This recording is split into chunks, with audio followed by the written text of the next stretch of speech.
Assalamualaikum warahmatullahi wabarakatuh. Perkenalkan, nama saya Ezi Selendra Gusti.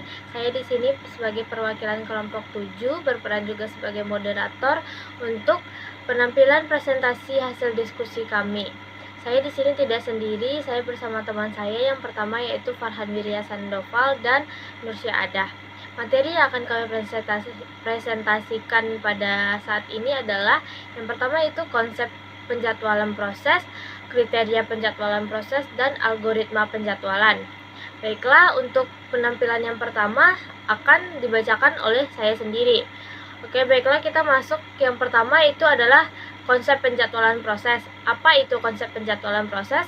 Konsep penjadwalan proses adalah suatu proses peraturan penjadwalan proses yang ada di dalam komputer, di mana proses-proses tersebut dapat berjalan dalam pola yang disebut.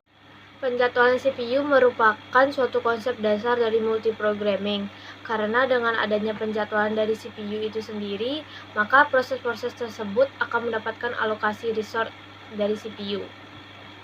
Kemudian kita masuk kepada siklus burst CPU atau M atau K. Pengeksekusian dari proses tersebut terdiri atas siklus CPU, eksekusi, dan MKW.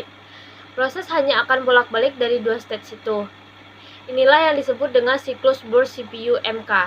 Pengeksekusian proses ini dimulai dari burst CPU, setelah itu diikuti oleh burst MK, kemudian burst CPU lagi, lalu burst MK lagi, dan seterusnya dilakukan secara bergiliran.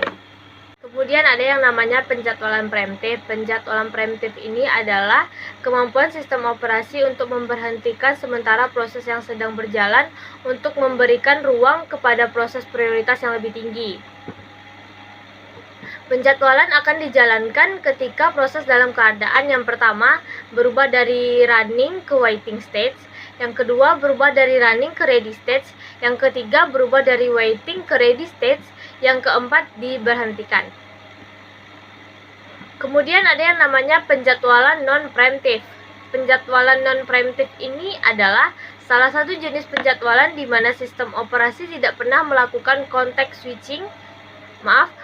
switch dari proses yang sedang berjalan ke proses yang lain. Kemudian ada yang namanya dispatcher. Dispatcher adalah modul yang memberikan kontrol CPU kepada proses yang sedang terjadwal. Fungsinya adalah yang pertama context switching to user mode ke kernel mode, kemudian yang ketiga lompat dari suatu bagian program user untuk mengulang program.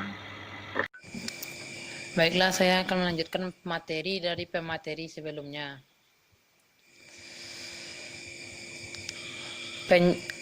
B. Kriteria penjadwalan proses. Kriteria penjadwalan proses. Suatu algoritma penjadwalan CPU yang berbeda dapat mempunyai nilai yang berbeda untuk sistem yang berbeda. Banyak kriteria yang bisa dipakai untuk menilai algoritma penjadwalan CPU. 1. CPU utilizations. 2. Talkpot. 3. Turnaround time. 4. Waiting time. 5. Response time. 6. Fairness. 7. Efisiensi. C. Algoritma penjadwalan. Algoritma penjadwalan berfungsi untuk menentukan proses manakah yang akan diredikui yang ada di redikui yang akan dieksekusi oleh CPU.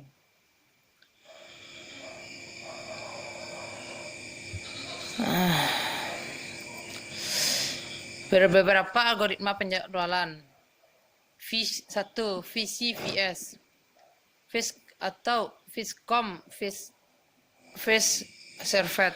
Algoritma ini merupakan algoritma penjadwalan paling sederhana yang digunakan CPU. Kelemahan algoritma ini adalah waiting time rata-rata cukup lama. Yang kedua, terjadi konvoy efek, yaitu proses-proses yang menunggu lama untuk menunggu satu proses besar yang sedang dieksekusi oleh CPU. 2. SJV, Shortest Job Phase. Pada algoritma ini, setiap proses yang ada di redikui akan dieksekusi berdasarkan burst time yang terkecil. Kelemahan algoritma ini adalah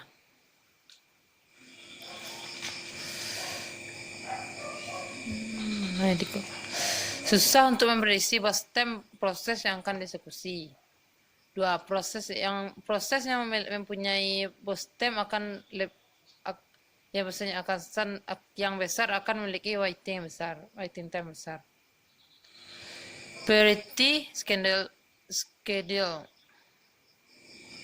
Priority scheduling merupakan algoritma penjadwalan yang mendahulukan proses yang memiliki prioritas tinggi.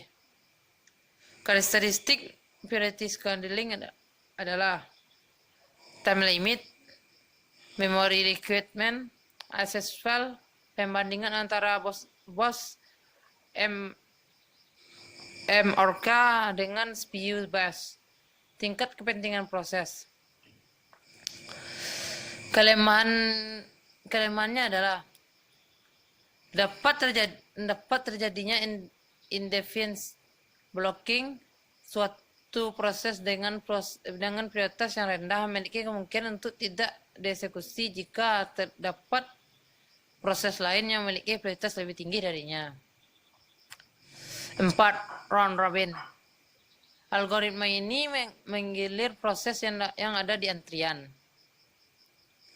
Proses yang akan mendapatkan jatah sebesar time quantum. Jika time quantumnya habis atau prosesnya sudah selesai, CPU akan dialokasikan ke proses berikutnya. Permasalahan utama round robin adalah menentukan besarnya time quantum.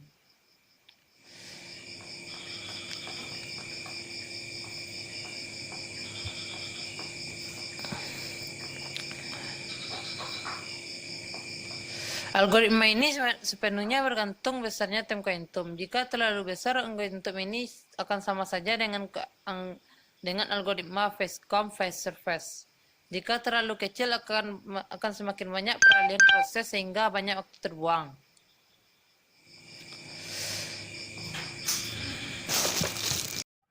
Ya, pada kali ini saya akan melakukan pembahasan tentang priority scheduling, yang mana priority scheduling merupakan algoritma penjadwalan yang mendahulukan proses dengan prioritas yang lebih tinggi, dan setiap proses ini memiliki prioritasnya masing-masing. Dan setiap prioritas pula memiliki karakteristiknya masing-masing. Dan adapun karakteristik dari prioritas yaitu yang pertama, time limit.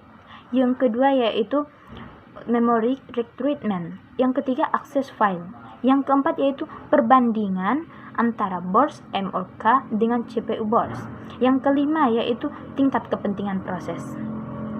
Dan kelemahan dari priority scheduling adalah dapat terjadinya indefinite blocking atau starvation, yang mana suatu proses dengan prioritas yang lebih rendah memiliki kemungkinan untuk tidak dapat dieksekusi bila terdapat proses lain yang memiliki prioritas yang lebih tinggi darinya.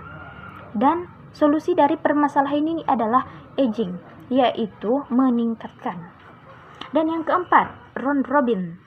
Round robin adalah algoritma ini menggilir proses yang ada di antrian. Proses akan mendapat jatah sebesar time quantum. Jika time quantumnya habis atau proses sudah selesai, CPU akan dialokasikan ke proses berikutnya. Yang mana permasalahan utama pada round robin adalah menentukan besarnya time quantum.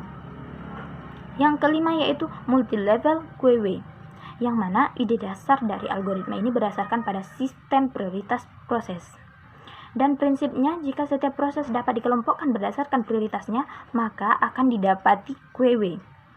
Algoritma ini pun memiliki kelemahan yang hampir sama dengan priority scheduling.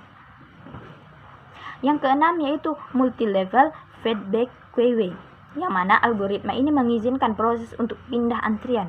Jika suatu proses menyita CPU terlalu lama, maka proses itu akan dipindahkan ke antrian yang lebih rendah. Hal ini menguntungkan proses interaksi karena proses ini hanya memakan waktu CPU yang lebih sedikit. Demikian pula proses yang dinaikkan tingkatannya. Biasanya prioritas tertinggi diberikan kepada proses dengan CPU burst terkecil.